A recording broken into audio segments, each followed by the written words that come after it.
வணக்கம் கேமர்ஸ். நீங்க யோசிச்சு பார்த்துருக்கீங்களா? ஃபோன பொறுத்தவரைக்கும் அத்தனை மேனுஃபேக்சர்ஸ் இருக்காங்க. Samsung, Apple, Redmi அந்த மாரிலாம்.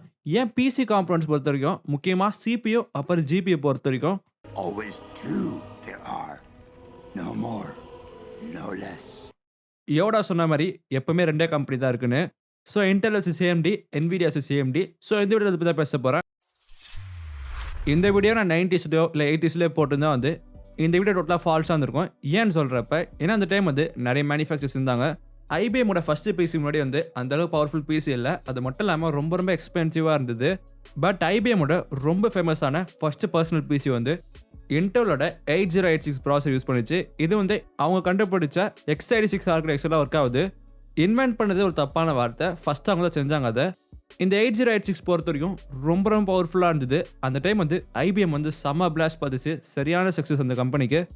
ஸோ அதனால IBMக்கும் சரி, அப்புறம் இன்டெலுக்கும் சரி செம்ம ரெவன்யூ கிடைச்சது. முக்கியமா இன்டெல் சைடில் அந்த டைம் பார்த்த ப்ராசஸோட இது ரொம்ப ஃபாஸ்ட் இருந்தது. ஏன்னா x86 ஒரு பிரில்லியன்ட் டெக்னாலஜி.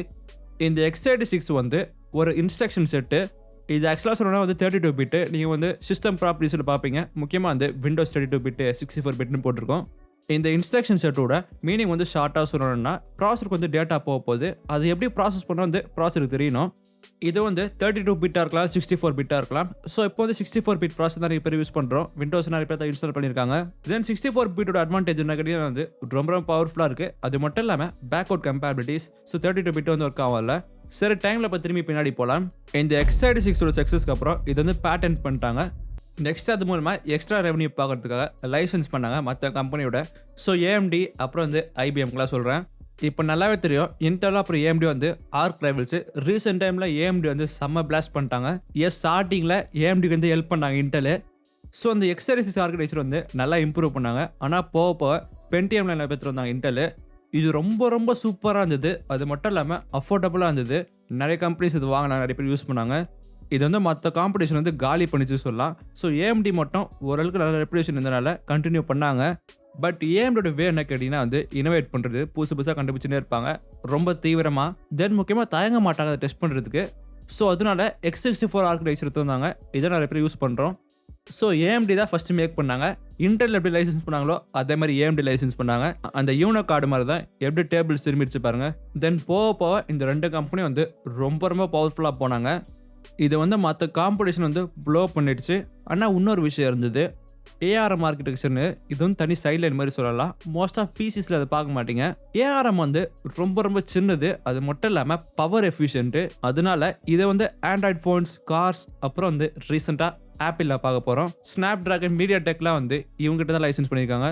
ஸோ ARM அவ்வளோ ஸ்ட்ராங்கான கம்பெனி இருந்தது. ஆனால் எது வரைக்கும்னா Nvidia அந்த கம்பெனி வாங்கிட்ட பிறகு போன வருஷம் சாங்ஷன் பண்ணாங்க. ஸோ இப்போ Nvidia தான் ஓன் பண்ணுறாங்க ARM ஆர்கிடெக்சரை. இது கொஞ்சமாக போயிட்டு இருக்கு. இப்போ ப்ராசஸ் ஃபுல்லாக போகுது.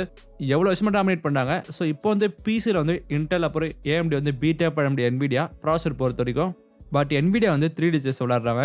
ஏன்னா AI அப்ளிகேஷன்லாம் கண்டிப்பாக ARM தான் யூஸ் பண்ண போகுது. இன்னும் கொஞ்சம் வருஷத்தில் எல்லா இடத்துலையும் கம்ப்யூட்டர்ஸுக்கு போகுது. கார்ஸ் பார்த்துருக்கோம் இப்போ. ஸோ போக எல்லா இடத்துலையும் இருக்க போகுது. ஸோ அதுக்கு என்ன தேவைன்னா பவர் எஃபிஷியன்சி, அது மட்டும் இல்லாமல் பர்ஃபார்மன்ஸு. ஸோ ARM டெலிவரி பண்ணுது. ஸோ இப்போ Nvidia செம்ம ரெவன்யூ கிடைக்க போகுது.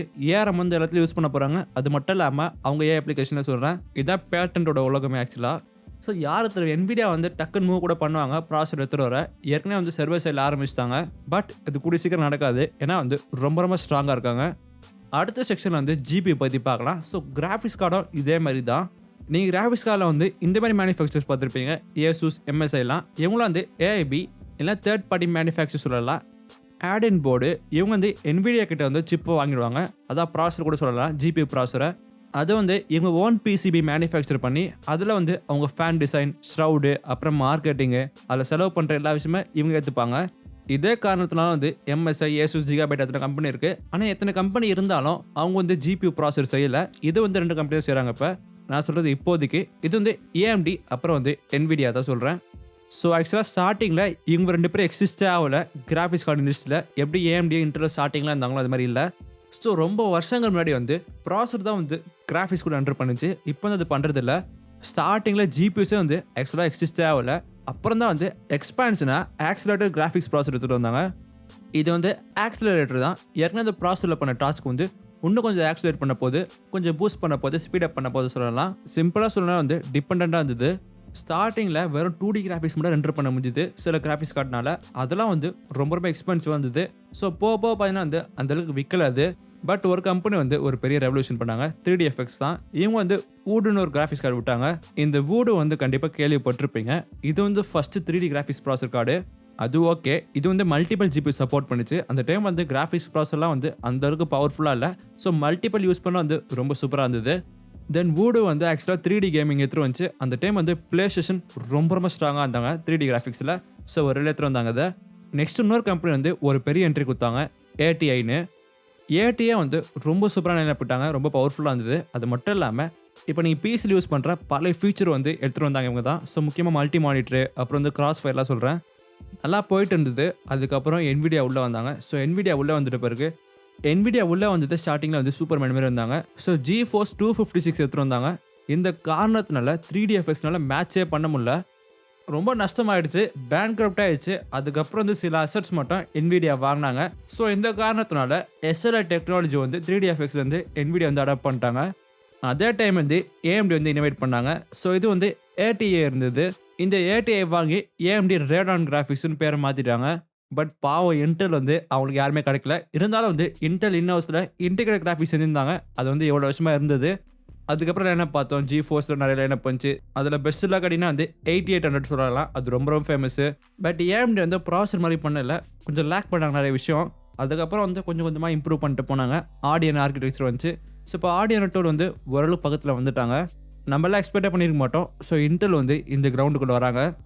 எந்த கம்பெனியும் வாங்கல, அவங்க ஆர்கிடெக்சரோடய வராங்க. ஃபஸ்ட்டு வந்து இன்டெல் XCR இருக்க போது 2020 ஆர்கிடெக்சர் டேல வந்து அனௌன்ஸ் பண்ணாங்க. அப்புறம் வந்து கொஞ்சம் சைலண்ட்டாக இருந்தது. பட் இந்த டைம் வந்து பெருசாக அனௌன்ஸ் பண்ணியிருக்காங்க. இன்டெல் கிராஃபிக்ஸ் கார்டோட பேர் கூட போட்டாங்க. எப்படி GeForce Radeon மாதிரி இதுக்கு வந்து இன்டெல் ஆர்க்னு வச்சுருக்காங்க பேரை. இதோட ஃபர்ஸ்ட் லைன் ஆஃப் GPUஸோட பேர் வந்து ஆல்கெமிஸ்ட். அந்த விஷயத்தை பற்றி தனி வீடியோ வேணால் போகிற போய் பாருங்கள். அதில் ஒரு இன்ட்ரெஸ்டிங் பார்ட் மட்டும் சொல்கிறேன். இது வந்து 3070 கூட வந்து ஒரு பெரிய கிராஃபிக்ஸ் கார்டு எடுத்துகிட்டு வராங்க. அது ரொம்ப ரொம்ப சூப்பராக போகுது. ஏன்னு கேட்டிங்கன்னா வந்து இப்போ யார்கிட்ட கிராஃபிக்ஸ் கார்டு இல்லை. ஸோ இன்டெல் வந்து எவ்வளோ வருஷமாக நிறைய மேனுஃபேக்சர் பண்ணியிருப்பாங்க. ஸோ கண்டிப்பாக பெரிய ஸ்டாக் கூட வர போகிறாங்க. இது வந்து மைனஸ் சாதகமாக இருக்குமா இல்லையான்னு தெரில. பட் என்ன இருந்தாலும் நம்ம வெயிட் பண்ணி தான் பார்க்கணும். ஸோ எப்படி பர்ஃபார்மன்ஸ் வருதுன்னு. இருந்தாலும் எவ்வளோ கம்பெனிக்கு இந்த உலகத்தில் நீங்கள் யோசிச்சிருப்பீங்க, அவங்க வந்து ஒரு சின்ன ஸ்டெப்பு கூட இல்லை கேட்டிங்கன்னா வந்து அதுக்கு ஒரு காரணம் இருக்குது. ஒரு கம்ப்யூட்டர் காம்பனன்ட் வந்து மேக் பண்ணுறது ஈஸி கிடையாது. மதர் போர்டு, PLC ஓகே நிறைய கம்பெனி இருக்காங்க. பட் இந்த ப்ராசஸிங் யூனிட் வரும்போது ரொம்ப ரொம்ப யூனிக் இன்ஜினியரிங். அது பின் பாயிண்ட் அளவுக்கு ப்ரெசிஷன் இருக்கணும். அது மேனுஃபேக்சர் பண்ணுறதுக்கு வந்து அவ்வளோ $1 பில்லியன் ஆகும். ஸோ பெரிய ஃபேக்ட்ரி தேவைப்படும். ஏற்கனவே வந்து அவுட் சோர்ஸ் வரை பண்ணணும் அந்த டிரான்சிஸ்டர்ஸ்லாம். நெக்ஸ்ட் ரொம்ப ரொம்ப டெலிகேட் ப்ராசஸ் இது. நிறைய கம்பெனி வந்து ஃபியர் பண்ணுவாங்க அதை. இருந்தாலும் சில கண்ட்ரிஸ் வந்து அவங்களே ப்ராசஸ் செய்கிறாங்க. இது வந்து வெளியாங்களுக்கு இல்லை, அவங்களோட டிஃபென்ஸ் இன்ஃப்ராஸ்ட்ரக்சர் சொல்கிறேன். ஏன்னா எந்த வகையிலையும் அந்த டேட்டா வந்து மற்றவங்களுக்கு போகக்கூடாது, முக்கியமாக அது எனிமி நாடுகளுக்கு. இந்த காரணத்தினால அவங்களும் வந்து ப்ராசஸ் செய்கிறாங்க. ஸோ சம்மரி சொல்லணும்னா வந்து இதுக்கப்புறம் வந்து இன்னொரு கம்பெனி எதிர்பார்க்குறது ரொம்ப ரொம்ப டஃப் தான். இருந்தாலும் புது இடம்லாம் எக்ஸ்ப்ளோர் பண்ணுவாங்க. முக்கியமாக வந்து AMD வந்து ஆடியன் ஆர்கிடெக்சர் வந்து ஆண்ட்ராய்ட் ஃபோன்ஸ் எடுத்துகிட்டு வராங்க. ஆண்ட்ராய்ட் ஃபோன்ஸ் பற்றி தெரியும் உங்களுக்கு. ஸோ ஆடியன் GPU வரும்போது கண்டிப்பாக ஒரு பவர்ஃபுல் GPU வருது. ஏன்னா எப்போவுமே AMD வந்து டஃப் கொடுத்துட்டே இருப்பாங்க. ஸோ Nvidia ARM ஆர்கிடெக்சர் தெரியும் உங்களுக்கு. அதே மாதிரி ஆப்பிள் சிலிக்கான் பார்த்தோம். ஸோ ARM யூஸ் பண்ணுறாங்க. அது ஒரு பிரில்லியன்ட் மூவ், ரொம்ப பவர்ஃபுல்லாக இருக்குது.